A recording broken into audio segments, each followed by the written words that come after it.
Should you quit your job? It's a question a lot of people think. And I thought it too about 7 years ago before I finally quit.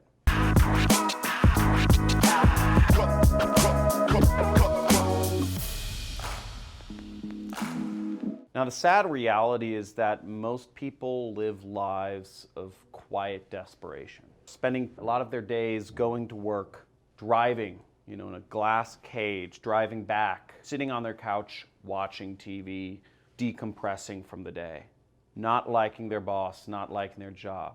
The sad fact is, for most people, the highlight of their day is coming home and watching their favorite show or playing a video game or something along those lines. Now, it doesn't need to be that way.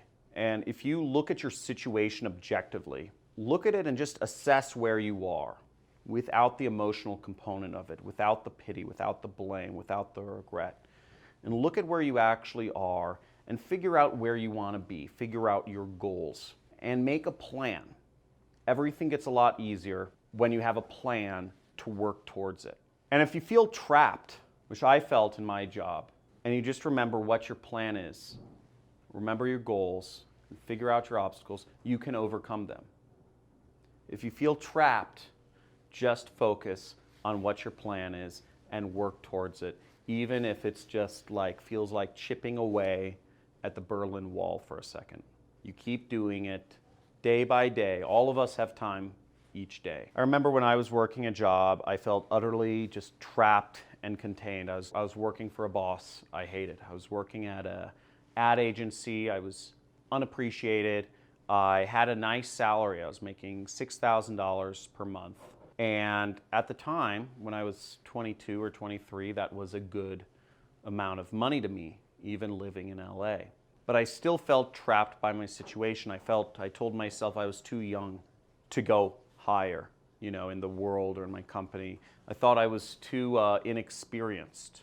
I told myself that I wasn't smart enough to make more money, even though I wanted it. And I also knew that my job, my salary, my boss even thought I was overpaid, even though I was producing way more than the lion's share of profits for the entire company. But I had a plan, and I stuck to it every single day. And the plan was to replace the income from my job with my own work for myself. Now, I attacked my spare time every single day like a beast.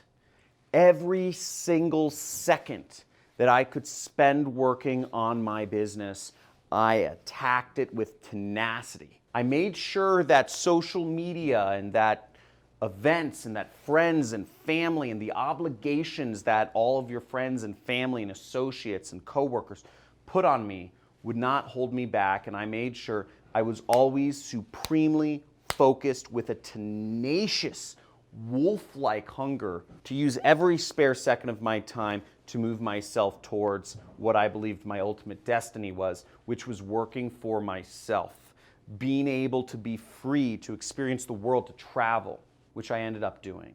And I quit my job in September 2012. And I still remember that day. I had created an income for myself that far surpassed what I was earning at my job. I was making over $20,000 a month by the time I quit my job. And I mean, it seems like a dream. I never believed I'd be in a position. I was just trying to replace my income, but I far surpassed that. But it happened like that. Now, the safe path leads to desperation.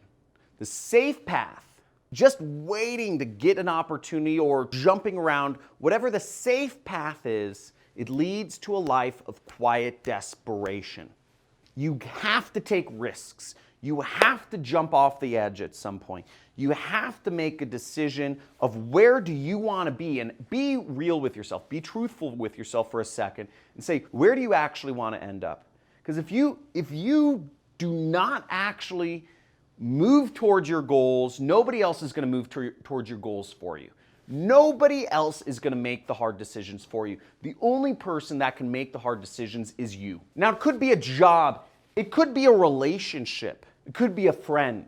But whatever that hard decision is, nobody's going to make it for you. And if you are suffering quietly, the only person you have to blame is looking at you in the mirror. The only person that is responsible for where you are, it's not your spouse, it's not your husband, it's not your mother, it's not your father, it's not your child, it's not your toddler, it's not your boss. The only person you have to blame is yourself. And only when you take responsibility for your own failure or success, then you can change it. Because only when you take responsibility for your own circumstances can you affect them and change them. But nobody else is going to do it for you. Now, a lot of us trap ourselves with what I call golden handcuffs. We just take whatever money we're earning and we spend it. We take whatever our income is and we spend up to whatever we can afford. And that's wrong. You know, that is going to leave you with handcuffs. That's going to leave you trapped. You're making $5,000 a month, you spend $5,000 a month. You make $6,000 a month, you spend $6,000 a month. And I got caught in this trap in my mid-20s. You know, I was earning more than most people, but I spent every dollar that I had. Made a little more money, I got a new car. I made a little more money, I bought another toy. Every single dollar I earned, I would spend, make my lifestyle up to the amount of money I earned. And what that led me to do is I just was trapped. I never had enough money to make a leap and to invest in my own freedom. So many of my friends and my cousins, you know, they earn money from their jobs, but they get that expensive apartment. You know, you don't need that $4,000 or $2,000 apartment to live in. You don't need that $500 a month BMW car lease. Lower your quality of living, lower your standard of living so that you can actually save up money and be free. Lastly, dig deep inside of yourself. Dig deep and ask yourself, where do you really want to go in life? What do you want to become? Is your job serving you to get there? And if it isn't, make a plan and follow through. Maybe that means lowering your quality of living for a period and saving up money so you can make the leap. Maybe it means just going in and giving your 30-day notice. Maybe it means cutting off a relationship with a friend or a family member or a significant other. Whatever that is, make a decision. The only person to make the hard decisions is going to be you. The only way you'll be able to make the hard decision is when you take responsibility for your own circumstances.